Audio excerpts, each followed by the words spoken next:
5% of the Muslim reservation quota ఏదైతే ఉండనో మహారాష్ట్రలో తీసేసినాము. గిరీష్ మళ్ళా ఇవాళ భారతీయ జనతా పార్టీకి మనం అందరం సపోర్ట్లు కొట్టాలని అంటే ఎందుకు కొట్టాలని అన్నాడు. ఛత్రపతి శివాజీ మహారాజ్ మీద ప్రమాణం తిన్న తర్వాత న్యాయమే మాట్లాడాలి. సాక్షాత్తు మోదీజీ గారు కొన్ని ఇంటర్వ్యూలనే నేను 70 కులాలు ముస్లిం వాళ్ళకు రిజర్వేషన్ పెట్టినా అని గుజరాత్లో చెప్పిండా లేదా? కాంగ్రెస్ నుంచి ఆ హీన చరిత్ర నుంచి మనం బయటకు ఎందుకు వచ్చినాం? ఇప్పుడు యూజీసీ రుచి తివారీ మీద ఏం స్టేట్మెంట్లు? మేము బటంగే కటంగే అని అనలే కదా. కాశ్మీర్ జెనసైడ్కి కూడా ఇవాళ మనం ఆన్సర్ ఇవ్వాల్సి వస్తుంది ఫిబ్రవరి 19th రోజు ఆ మహనీయుడి మీద ప్రమాణం చేసి. అసదుద్దీన్ ఓవైసీ కూడా మాట్లాడిండు కదా, మళ్ళీ మీరేం సెక్యులరిజం మాట్లాడుతున్నారు అని చెప్పారు కదా.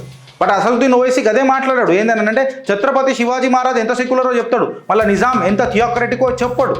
జనరల్ కేటగిరీ కూడా ట్యాక్స్ పే చేస్తున్నాడు కదా, ఆడికి ఏం న్యాయం దొరికింది అన్నది ఇలా మాట్లాడాలి కదా. నేను టాపిక్ అంతా తేలిక వదిలిపెట్టా ఫ్రెండ్స్. న్యాయం న్యాయమే, అది నీకైనా నాకైనా. మనం ఏ రకంగా అడుగులు వేస్తున్నాం అన్నది ఒకసారి పునః విజిట్ చేసుకోవాలన్నా వద్దా? మన తలకాయలు ఎడబెట్టుకోవాలి. మళ్ళీ ఇలా నేను బీజేపీకి వ్యతిరేకంగా పోతలేను, భారతీయులకు దగ్గర అవుతున్నా. భారతీయ జనతా పార్టీకి నేను దూరం అవుతున్నాను అన్నది కాదు, భారతీయులకు దగ్గర అవుతున్నా. And I'm that Indian who supports unity. Gautam Model School, Sun City branch, admissions are open for 2026. No admission fee, free school uniform and also bus transportation available for nursery to 10th class. Hurry up. Address, Sun City branch opposite Kasturba Trust. Limited seats. Contact us now 8121573123 and 8977113123. Chhatrapati Shivaji మీదనే ప్రమాణం. ఉన్నది ఉన్నట్టు మాట్లాడుకోవాలి, ఎవరిని ఎత్తేది లేదు, ఎవరిని తొక్కేది లేదు, ఉన్నది ఉన్నట్టు మాట్లాడుకోవాలి.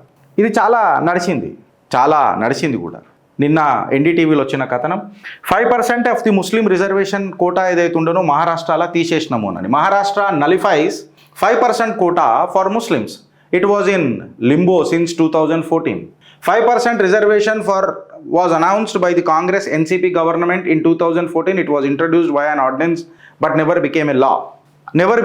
ఎందుకు ఉండదు అని అంటే అది న్యాయబద్ధమే కాదు. ఫస్ట్ మతపరమైన రిజర్వేషన్స్ ఎక్కడ లేవు. కాకపోతే వీళ్ళు ఏదో అంటారు ఏంటనంటే ఎకనామిక్ క్లాస్ కదా, సో బ్యాక్వర్డ్ క్లాస్ కదా, బ్యాక్వర్డ్ క్యాస్ట్ కాదు కదా లీగల్గా. మళ్ళీ క్లాస్ అని అన్నప్పుడు ముస్లిమ్స్ కూడా వెనుకబడి ఉన్నారు కదా, ఎక్సెట్రా. గిరీష్ మళ్ళా ఇవాళ భారతీయ జనతా పార్టీకి మనం అందరం సపోర్ట్లు కొట్టాలని అంటే ఎందుకు కొట్టాలని అని అడుగుతున్నా. క్లియర్ కట్గా అడుగుతున్నా. ఛత్రపతి శివాజీ మహారాజ్ మీద ప్రమాణం తిన్న తర్వాత న్యాయమే మాట్లాడాలి. రాజకీయం మాట్లాడొద్దు. ఆ మహనీయుడికి మహాత్ముడికి అవమానం చేసినట్టు అవుతుంది, ఆయన ఆత్మ శాంతించది. హిందూ హృదయ సామ్రాట్ కాదు, ఇన్ఫ్యాక్ట్ చెప్పాలనంటే మన హిందూ సామ్రాజ్య వ్యవస్థాపకులైన. ఈ మాట ఎందుకు మాట్లాడుతున్నానంటే సాక్షాత్తు మోదీజీ గారు కొన్ని ఇంటర్వ్యూలనే నేను 70 కులాలు ముస్లిం వాళ్ళకు రిజర్వేషన్ పెట్టినా అని గుజరాత్లో చెప్పిండా లేదా? నాకు తెలిసి దేవేంద్ర ఫడ్నవీస్ గారు కూడా 52 ముస్లిం వర్గంకు మేనే రిజర్వేషన్ దియా. మళ్ళీ ఇప్పుడు చూరన్ కాదా మన అందరికి ఇచ్చింది?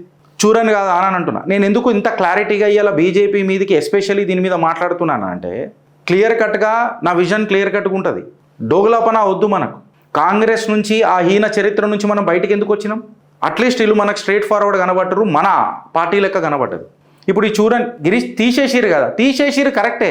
మళ్ళీ వెనకటికి మోదీ గారి స్టేట్మెంట్ లేంది? ఇప్పుడు యూజీసీ రుచి తివారీ మీద ఏం స్టేట్మెంట్లు? మేము బటంగే కటంగే అని అనలే కదా, దాని మీద మాట్లాడాలి కదా. దాని మీద ఇలా స్టేట్మెంట్ బీజేపీ వాళ్ళు ఇవ్వాలి కదా.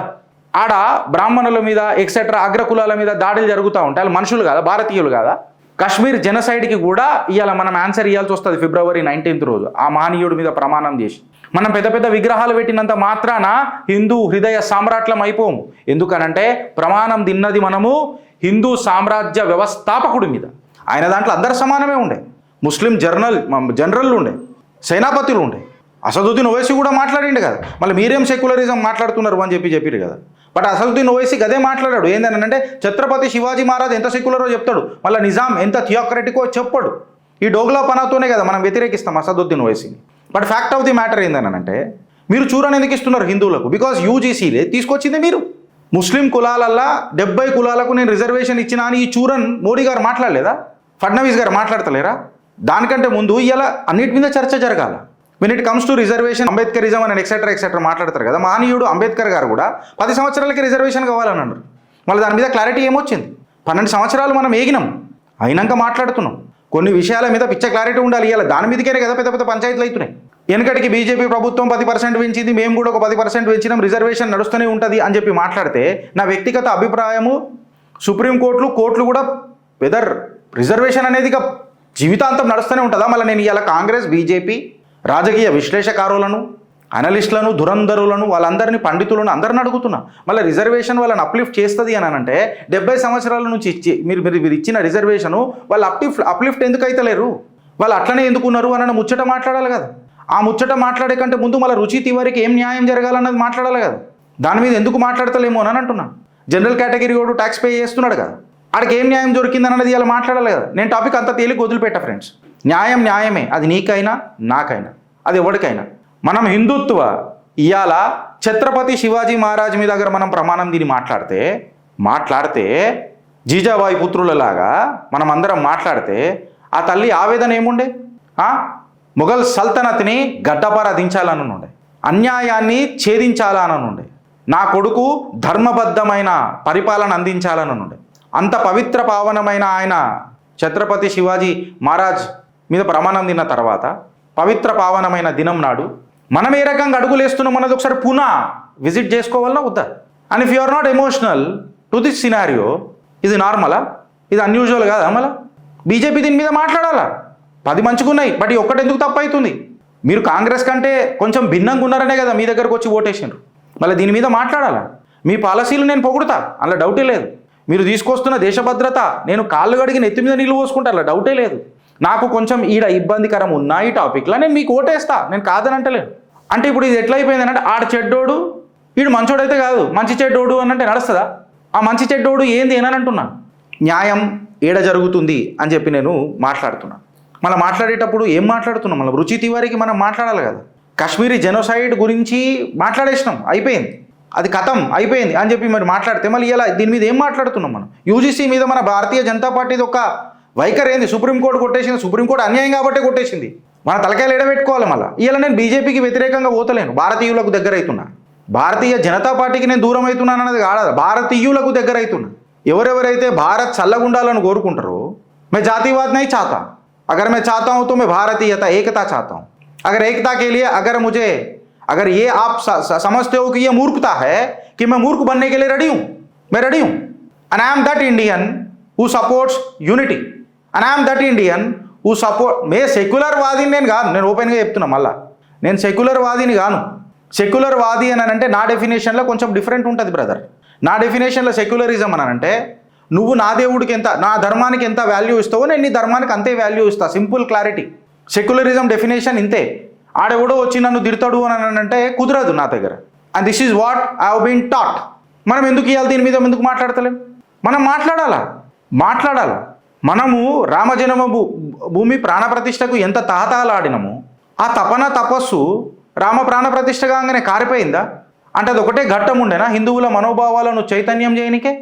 నందీశ్వరుడు ఇంకా ఎదురు చూస్తున్నాడు, నా కాశీ ఏమైంది అని, జ్ఞానవాపి లింగం ఏమైంది అని. నందీశ్వరుడు ఇంకా ఎన్ని రోజులు వెయిట్ చేయాలి? దాని మీద మాట్లాడాలి కదా. నా వేణుగోపాలుడి వేణుగానం ఇననీకై చెవులు తరించిపోతున్నాయి, మథుర ఏమా ముచ్చట మాట్లాడాల. నేను ప్రభుత్వాలను అడుగుతలే, ఆ పండుకున్న హిందువులను అడుగుతున్నా. ఆర్ వి టాకింగ్ సెన్స్ అన్న? నేను మత కల్లోలు లేకపోతే ఇవేం మాట్లాడతలే, నేను నా హక్కు అడుగుతున్నా. Is there any legal provision to drill all the facts in this? ఆబ్వియస్గా నేను లీగల్ ఎంటిటీలోనే మాట్లాడుతున్నా. అది కుదరదు అని అంటే చట్టాలు చెప్పాలి ఎందుకు కుదరయ్యానని. ప్లేసెస్ ఆఫ్ వర్షిప్ యాక్ట్ మీద ఇదే బీజేపీ ఎందుకు స్పందిస్తలేదు అని చెప్పి మాట్లాడుతున్నా. ఇప్పటికీ కోర్టు ఎన్నిసార్లు దాని మీద వాయిదాలు వేసుకుంటూ పోయింది ఫ్రెండ్స్, గూగుల్ కొట్టి చూడండి. ప్లేసెస్ ఆఫ్ వర్షిప్ యాక్ట్ తీసేస్తారా పెడతారా పక్కకు పెడదాం. భారతీయ జనతా పార్టీ స్పందించాలన్నా వద్దా అనేది నా క్వశ్చన్. నేను వ్యతిరేకిస్తలే, నా మనోభావాల హక్కు అడుగుతున్నా. ఈ యూజీసీ వల్ల ఎవరికి ప్రాబ్లం వస్తుంది ఫ్రెండ్స్? అక్కడ ఆలోచిస్తే నీకు నాకు ఇష్టపడే ఆయనని కేవలం ఒక సన్యాసిలాగా చూపిస్తున్నారు. అరే is a gold medal mathematician అని అంటారా నాయన, ఆయన పిహెచ్డీలు చేసిండు. నేను మాట్లాడేది దేశ్ కా ఉపయోగి యోగి ఆదిత్యనాథ్, మంచి ఎడ్యుకేషనిస్ట్ ఆయన, మార్షల్ ఆర్ట్స్లో కూడా మంచి తిరిగినోడే. ఈ యూజీసీ వల్ల ఎవరికి ప్రాబ్లం అవుతుంది ఇలా? ఉత్తరప్రదేశ్లో అయితే లేదా? రేపో మాపో ఎలక్షన్స్ ఉన్నాయి ఆడ, అందరు కలిసి డంపు చేద్దామని చూస్తున్నారా? యోగి ఆదిత్యనాథ్ ఉప్పెన అవుతుంది దేశంలో, ఉప్పెన బిడ్డ ఉప్పెన అవుతుంది. ఇప్పుడు స్వార్థం ఎవరెవరికి ఉన్నదండి పదవుల మీద? ఒకడు నాకు నిన్న కమెంట్ పెడతాడు, అరే గిరీష్ నీకు ఒక పదవి ఇచ్చినుంటే ఇవాళ నువ్వు ఇట్లా మాట్లాడుతుండే నారా అని అంటే, నాకు పదవి ఉన్నాక మాట్లాడినారా ఫాల్తుగా? నేను సోషల్ మీడియా కో కన్వీనర్ ఉన్నప్పుడే నేను మాట్లాడినారా ఫాల్తుగా? అందుకే నన్ను సస్పెండ్ చేసిర్రా ఎడ్డోడా. నీ అయ్యకు తెలివి లేదు నిన్ను అన్నందుకు ఇవాళ మాట్లాడుతున్నా. ఏది నీ ముంగట కనబడుతుందో అదే నిజం మాట్లాడతావు చూడు, అది ప్రాబ్లం అనంట. కనబడేది అల్లా నిజం కాదు, మెరిసింది అల్లా బంగారం కాదు. ఇప్పుడు ఇది బంగారమా? ఇది బంగారమా? మోదీ గారు వీడియోలు పెట్టాలా? అసలు 70 కులాలు ఉన్నాయా నాకు తెలిసి ముస్లింలలో? కుల వ్యవస్థ మా దాంట్లో లేదు అని చెప్పి మాట్లాడతారు కదా. కుల వ్యవస్థ అసలు నీకు రిజర్వేషన్ కానీ ఈ బెనిఫిట్లు కానీ ఏడికైనా వచ్చినాయబ్బా? కుల వ్యవస్థతోనే వచ్చినాయి. ముస్లింలలో క్రిస్టియన్లలో నీకు కుల వ్యవస్థ ఉందా? కుల వ్యవస్థ లేనప్పుడు నువ్వు రిజర్వేషన్ ఎందుకు ఇచ్చినావు? ఇవాళ నువ్వు చూరని పెడుతున్నావు మా అందరికీ సున్నం. ప్రతిదీ పొగడాలంటే కుదరదు. యూజీసీ మీద మీ వైఖరి ఏంది? రుచి తివారికి జరిగిన అన్యాయం అయింది. మా అన్యాయం పక్కకు పెట్టుర్రు, మా మీద దాడులు జరిగినాయి అవి పక్కకు పెట్టుర్రు. మూతి మీద అనిపించుకున్నాం కదా, సిగ్గులేదు మాకు. బట్ దీని మీద మాట్లాడాలి. ప్రతిదీ వత్తాసు వలుకుతామని అనేది కుదరదు బ్రదర్, కాదు. ఫ్యాక్సే. ముస్లిం రిజర్వేషన్ మీద పెద్దల సభల చట్టసభల మీద కూడా మంచి పెద్ద హామీలు మాట్లాడారు. మన తెలంగాణలో ఎమ్మెల్సీ ఎలక్షన్స్లలో కూడా నిలువెత్తు సాక్షి మన మూడు అన్నాడు, ఈ క్రెడిట్ ఈయనకే ఇవ్వాలా, ఈ క్రెడిట్ ఈయనకి ఇవ్వద్దు అని. అంటే చట్టసభలల్లో సబ్జెక్టు మాట్లాడిన రామచంద్రరావు గారిని పక్కకు జరపగలుగుతారా నాయన? మీరు అందరు ఛాలెంజ్ చేస్తున్నా నేను మిమ్మల్ని. ఎంత క్లాసిక్గా మాట్లాడిననుకో నువ్వు లీగల్ ప్రొవిజన్స్ తీసుకొని చట్టసభల తెలంగాణలో. మీకు రామచంద్రరావు గారు కనిపించేది ఏంది తెలుసా? ఒకటి, ఇప్పుడు నేను ఎవరికిడ వత్తాసు వలకతలే, సబ్జెక్ట్ మాట్లాడుతున్నా. ఆయన రిఫర్ ఆల్ దోస్ థింగ్స్. ఆయన ఎంత అగ్రెషన్గా మాట్లాడుతున్నాడు, ఎంత కమ్యూనికేట్ చేస్తున్నాడు అనేది ఇంపార్టెంట్ కాదు, ఎంత సబ్జెక్ట్ మాట్లాడుతున్నాడు అనేది ఇంపార్టెంట్ ఆడ. నేను బీజేపీని కూడా క్వశ్చన్ చేస్తా, బరాబరే చేస్తా. బికాస్ నేను అంత ప్రేమిస్తా. నాకు అన్యాయం జరిగినప్పుడు నేను అడగనా? మనం కూడా మన అమ్మ నాన్నలను ప్రశ్నిస్తామా? ఇయ్యమా? నానా ఇది ఇట్లా అయింది, నానా అమ్మ ఇట్లా అయింది, ఎందుకు అయింది అమ్మ అని ఇట్లా అడగమా? అడుగుతాం కదా. ప్రేమ ఉన్నోళ్ళ మీదనే కదా మనం అడుగుతాం. ప్రేమ లేనప్పుడు ఇప్పుడు సపోజ్ నాకు ప్రేమనే లేదనుకో, మనం ఎందుకు అడుగుతాం రా? పక్కకి జరుగుతాం, వెళ్ళిపోతాం, వీళ్ళు ఇట్లనే సస్తారు సావని అని. నేను ఎందుకు అడుగుతున్నాను అంటే సిగ్గు మనం తెచ్చుకోవాలా. 240కి పడ్డం. భజన కుదరది. భజన ఒక దగ్గరికి కుదురుతుంది. ప్రతి దాంట్లో మాస్టర్ స్ట్రోకులు ఉండయి, అప్పుడప్పుడు వేరే స్ట్రోకులు కూడా వస్తాయి, పొలిటికల్ స్ట్రోకులు కూడా పడతాయి. పడ్డప్పుడు తట్టుకోవాలా. మీకు అర్థమైతలేదు ఈ పంచాయతీ ఎంత పెద్దగా అవుతుందో దేశం మొత్తంలో. యూజీసీ మీద జనరల్ కేటగిరీ వాళ్ళంతా దుమ్మెత్తి పోస్తున్నారు. దీని డైరెక్ట్ ఎఫెక్ట్ ఉత్తరప్రదేశ్ మీద పడుతుంది. ఉత్తరప్రదేశ్ ఓడిపోయినామంటే ఢిల్లీ ద్వారం బంద్ అవుతుంది. లేకపోతే ఉత్తరప్రదేశ్లో యోగి ఆదిత్యనాథ్ని దఫనాన్ చేసే ఏమైనా కుట్ర జరుగుతున్నదా? యూజీసీ మీద ఎందుకు స్పందిస్తలేదు? ఇట్లాంటి చూరన్లు ఎందుకు పెడుతున్నారు? హిందూ అనేటోడు హిందుత్వం మీద ఎందుకు మాట్లాడొద్దు? బరాబర్ మాట్లాడాలన్నా వద్దా? వాడు మతం గురించి మాట్లాడుకున్నప్పుడు నేను నా ధర్మం గురించి ఎందుకు మాట్లాడొద్దు? ఛత్రపతి శివాజీ జయంతి నాడు నేను అడుగుతున్నా. ఎవడన్నా దీన్ని వ్యతిరేకిస్తాడా? మాట్లాడతారా? ఏమాయ మళ్ళా ప్లేసెస్ ఆఫ్ వర్షిప్ యాక్ట్ మీద వీళ్ళు స్పందించాలి కదా. ఇవి అంతా మిత్తం, ఇది అంతా ఎట్లా తెలుసా బ్రదర్? ఇది సాదా పాన్లు తినిపిస్తున్నారు మనకు. ఓపెన్గా చెప్పాలనంటే సాదా పాన్లు తినిపిస్తున్నారు. అంటే ఇప్పుడు జర్దాపాన్ తినిపించాలి నా గిరీష్ నీకు అని అంటే జరదెక్కితే మైకం వస్తుంది రా అయ్యా. కాకపోతే ఆ సాదా పాన్లో తమలపాకు లేదు, యాపాకు పెట్టిస్తున్నారు మనకు. అప్పుడు సాదా పాన్ కూడా అనరు దాన్ని. మీకు అర్థమవుతుందా అంటున్నా? లేకపోతే అరిటాకులో పెట్టిస్తున్నారు పానీలు ఇంత పెద్దగా నోట్లో పెట్టుకోనని. అరిటాకు ఎంత పెద్దగా ఉంటుంది, పెట్టుకుంటావా తమలపాకులకి మలిపి? ఇంత టాలెంట్ మేమేం చేసుకోవాలి? ఇప్పుడు నేను ఇవన్నీ ఎందుకు అడుగుతున్నానంటే వెనకటికి కూడా యూజీసీ మీద వచ్చిన తర్వాత అదేదో చేసిర్రా ఆయన స్కిల్ డెవలప్మెంట్ కోసం 5,000 ఇస్తామని చెప్పు. ఎవరికి మళ్ళీ? ఎస్సీ ఎస్టీ ఓబీసీ అని అన్నారు. అంటే జనరల్ కేటగిరీలలో అంటే నువ్వు కులాన్ని చూసి వాళ్ళకు కోర్సులు నేర్పిస్తావా? టాలెంట్ చూసి కోర్సులు నేర్పిస్తావా? ఐఐటి ఢిల్లీలలో వాళ్ళు ప్రాజెక్టు చేయనీకి ఏదో అని చెప్పి అట్లా కూడా వచ్చినాయి సోషల్ మీడియాలో. టాలెంట్ని చూసి పిహెచ్డీ చేస్తాడా? లేకపోతే అంటే ఇక దేశంలో టాలెంట్ అనేది ఉండొద్దా? अगर मैं पीड़ित हूँ तो I should be motivated by means of the schemes of the government. You mean to say that? ఈ చూరన్లు వద్దు బ్రదర్, చూరన్లు వద్దు. మిడ్ వచ్చేసినాం ఎలక్షన్లకు. వేవ్ స్టార్ట్ అయింది. 240 నా జట్కా. నేను దెబ్బతిన్నా, బాధపడ్డా. డోలు కొట్టేటోని డోలు కొట్టకుండా పోయినా. కొట్టినా ఎంతూజియాజంలో కొట్టలే. బాధ, ఒక కార్యకర్త బాధ వ్యక్తం చేస్తున్నా. అది అర్థం చేసుకుంటే మనకు పుట్టగతులు ఉన్నాయి. లేకపోతే అసదుద్దీన్ ఓవైసీ అన్న మాట నేను రోజు యాద్ చేస్తా. జబ్ యోగి నహీ रहेगा, जब मोदी नहीं रहेगा, जब सरकार में भाजपा नहीं रहेगा तो हिंदू क्या कर लेगा? వెస్ట్ బెంగాల్ నిలువెత్తు సాక్షి. ఏం బిగిన మనం ఆడ బంగ్లాదేశ్ ఓడికి పోయి మనము 60 కోట్లు ఫండ్ ఇచ్చినాం. ఎందుకు ఇచ్చినావు? నేను ఇవాళ అడుగుతున్న భారతీయ జనతా పార్టీని ట్యాక్స్ పేయర్ లెక్క. నువ్వు ఆడ పోయి డైరెక్ట్గా ఆపరేషన్ చేయలేవు. ఓకే, ఒప్పుకుంటా, అది మీ వివస్థ. నేను మీ జాగాలో ఉన్న గదే చేస్తుండేనొచ్చు, నా అవకాశం పెద్దగా లేకపోయినా అజంప్షన్ చేస్తున్నా.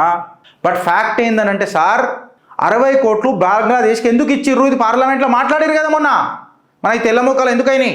ఈ చోరీ చోరీ చుప్కే చుప్కే కభీ ఖుషి కభీ గమ్ ఇట్లా నడవది. ఎందుకు చెప్పాలా, నా లోపల కూడా మదిలో నుంచో పాట నడుస్తున్నది. సముద్రమంతా నా కళ్ళల్లో కన్నీటి అలలవుతుంటే అనని, హిందుత్వమంతా నా చూపుల్లో ఎడారి అయిపోతుంటే అనని నాకు కూడా బాధేస్తుంది. బాధ అయ్యే ఇలా బాధ్యత అయి మాట్లాడుతున్నా. 240 నుంచి 140కి పడ్డామనుకో డిడ్డెన్నకర డిమ్కా, అప్పుడు ఎవ్వరు ఉండరు పొత్తులు పెట్టుకోనికే. ఇది ఆలోచిస్తే అనుభవించకుండా మిగులుతాం. ఈ చూరన్లు బంద్ చేయరు.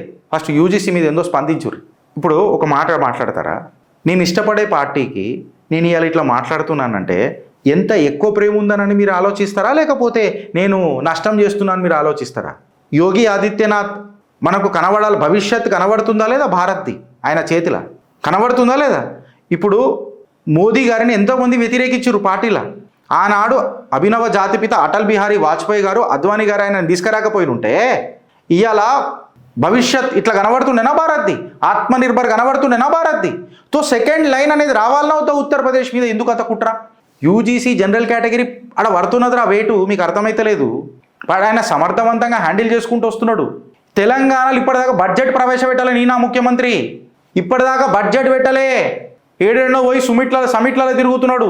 గ్రీన్ ఎనర్జీ చేస్తా, గ్రీన్ కార్పెట్ వేస్తా, రెడ్ కార్పెట్ వేస్తా. ఆడ బడ్జెట్ పెట్టిండ్రు, మిగులు రాష్ట్రంని చేసిండు, బీమారు రాష్ట్రాన్ని. సన్యాసి కాదు, is a sensation for the nation. ఆయనకు ఎఫెక్ట్ అయితే మనం మాట్లాడకపోతే ఎట్లా? బరాబర్గా మాట్లాడాలా. సరే ఎఫెక్ట్ అవుతుందని నీకెట్లా తెలుసు గిరీష్ అంటే అజంప్షనే అనుకో నా కోడి దిమాక్కి. యూజీసీ లొల్లి లేడైనాయి, దేశవ్యాప్తంగా అయినాయా? కర్ణాటకలో అయినాయా? తెలంగాణలో అయినాయా? ఆంధ్రప్రదేశ్లో అయినాయా? మధ్యప్రదేశ్లో అయినాయా? ఢిల్లీలో అయినాయా? ఉత్తరప్రదేశ్లోనే ఎందుకైనాయి? ఈ మాట నేను వెనకటికి మాట్లాడలే. ఫ్రెండ్స్, నా ఆవేదన, నా ఆవేశం ఇల్లుని చక్కగా చేసుకుందామననే దృక్పథంలో ఉన్నది తప్ప నా ఇంటికి గోడకు మచ్చబడ్డది కదా అని చెప్పి నేను ఇల్లు గాలబెట్టుకోను. నేను న్యూట్రల్ స్టాండ్కి వస్తున్నా, ఓపెన్గా చెప్తున్నా. అగర్ వీళ్ళకు నెగిటివ్ మాట్లాడితేనే కొంచెం ఆలోచన లేచి పబ్లిక్లకు కరెక్ట్ అవుతారు అని అంటే నేను నెగిటివ్ మాట్లాడు మొదలెడతా. మీ కమెంట్ రూపంలో చెప్పుండ్రి ఫ్రెండ్స్, మేమేమన్నా తప్పు మాట్లాడినామా? ఇప్పుడు నాకు అంటారు, అరే నీకు ఆడు పైసలు ఇస్తున్నాడు, ఈడు మళ్ళీ బీజేపీ నాకు ఇన్ని రోజులు పైసలు ఇచ్చినాదిరా. అలాగే ఇదే ఒక క్వశ్చన్ వేస్తున్నా, బీజేపీ మాకు పైసలు ఇచ్చిందా చెప్పురు, మళ్ళా ఉందా ఆ నడవడి బీజేపీలు ఉందా చెప్పురు మళ్ళీ నాకు. అంటే బీజేపీకి తప్ప వేరేడికి ఏదైనా న్యాయం జరిగితే మాట్లాడితే తప్ప అరా మీ దృష్టిలో? గిరీష్ నువ్వు వేరే యాంగిల్లో పోతున్నావు అని అంటే ఏ యాంగిల్లో పోవాలరా? నేను వచ్చేటప్పుడు ఏమన్నా చెప్పిన, నేను ఇప్పటికీ చెప్తున్నా కదరా, నా ఓటు అన్నే పడతా సెంట్రల్ బీజేపీకేనని. తెలంగాణ బీజేపీకి నాకు పునః ఆలోచించి ఓటేస్తారు. ఏది సమస్య కాకపోతే నోట గుద్దొస్తా. ఇది నా పర్సెప్షన్ చెప్తున్నా. ఇల్లు కలబెట్టుకునే తత్వం నాది కాదు. ఇల్లు మొత్తము ఇల్లు లక్కతో చేసి లాక్షగ్రహణ అని అంటారు మహాభారతంలో. లక్కతో చేస్తారు, దాన్ని ముట్టుకుంటే కాలిపోతుంది. అట్లాంటి గుడిసెలలో మీ రిజల్ట్లు వస్తే లక్ష గర్రెలకు ఉన్నది మీ రిజల్ట్లు. మున్సిపల్ కానీ, ఎమ్మెల్యేలు కానీ, ఎంపీలు కానీ ప్రజలు ఇచ్చిన మ్యాండేట్ని సద్వినియోగం చేసుకొని దుస్థితులలో బీజేపీ ఉన్నది. ఇవాళ తెలంగాణలో కూడా 240 కాపీలు దేశ నరేంద్రుణ్ణి. మీ అడ్డమైన రాజకీయాలు సెంట్రల్ బీజేపీ కూడా చెప్తున్నా, మీ అడ్డమైన మంత్రులను, చాతగాని మంత్రులను పక్కకు చెట్టి సమర్థవంతులను ముంగడికి తీసుకురాండ్రి. వాళ్ళు యువకుల ఎక్స్పీరియన్స్ వాళ్ళ అన్నది మ్యాటర్ కాదు, దేశ హితంలో ఎంత ఆలోచిస్తారు అని అనేది. వాళ్ళకి ఇండిపెండెంట్ ఛార్జ్ ఇయ్యి, అన్ని రిమోట్ కంట్రోల్తో నాకు ఆపరేట్ చేయకూరు. మీరు కూడా అడ్డమైన మంత్రుల మీద చర్యలే లేకపోయి ఇది మీ చరిష్మాకు పడుతున్నది. అది అర్థం చేసుకోరని అంటున్నా. మీ కటౌట్లు పెట్టుకున్న వాళ్ళు, గెలిచిన వాళ్ళు మీ కటౌట్నే కట్ చేస్తున్నది ప్రయత్నం చేస్తున్నారు. మీ యొక్క బలాన్ని, మీ యొక్క బలగాన్ని, మీ యొక్క బాహుబలిని, దేశ్ కా ఉపయోగిని యోగి ఆదిత్యనాథ్ మీద కుట్ర జరిగే ప్రయత్నం జరుగుతున్నది. దీని అపోజిషన్ తీసుకోదా? ఈ చూరన్లు ఇవన్నీ చూరన్లే. ఇవన్నిటి మస్తు కాళ్ళ మీద పోసుకుంటాం, నెత్తి మీద పోసుకుంటాం నీళ్ళు. ప్లేసెస్ ఆఫ్ వర్షిప్ యాక్ట్ మీద స్పందించుర్రి. గూగుల్ కొట్టుకాక, నువ్వు ఇప్పుడు చూస్తున్నావు కదా షో, కొట్టు, నీకు తెలుస్తుంది. లాస్ట్కి నేను ఒకటే మాట చెప్తా, అన్బయాస్డ్ కంటెంట్ కావాలంటే చిత్రగుప్త వస్తుంది రాబాయ్. నేను ఎవరికి వత్తాసు వల్క, డైరెక్ట్ చెప్తున్నా. నేను వల్క, నేను ఇట్లనే ఉంటా. నేను అందుకే నేను వాలంటీర్గా అమ్మన్నా, ఇది డైల్యూట్ కావద్దనని. నిప్పులాగా నడుపుతాం ఈ ఛానల్ని, అది మాత్రం నిజం. నువ్వు ఏ సైడ్ ఉంటావు అన్నది డిసైడ్ చేసుకో. నేను ధర్మం వైపు ఉంటా. ఆ ధర్మంలో భారతీయ జనతా పార్టీ ఉంటే నేను దానికి వత్తాసు వలుకుతా, లేకపోతే అదే భారతీయ జనతా పార్టీలా బాధితుల జనతా పార్టీని అయితా. బరాబర్ మాట్లాడతా. మీ కమెంట్ రూపంలో చెప్పురి ఫ్రెండ్స్. నేను మాట్లాడింది తప్పైతే ఉత్కారేరి నన్ను. నేను ఇలా మనని రిప్రజెంట్ చేస్తున్నా. నరేంద్రుడిని కాపాడుకోవాలన్న తపనల పనిచేస్తున్నా. యోగి ఆదిత్యనాథ్ గారికి ఇబ్బంది కలగొద్దన్న తపస్సు చేసుకుంటూ ప్రయత్నం చేస్తున్నాం తప్ప ఒకసారి అసదుద్దీన్ ఓవైసీ మాటలు మళ్ళీ ఒకసారి యాద్ చేసుకోరు. భారత్ మాతాకి జై.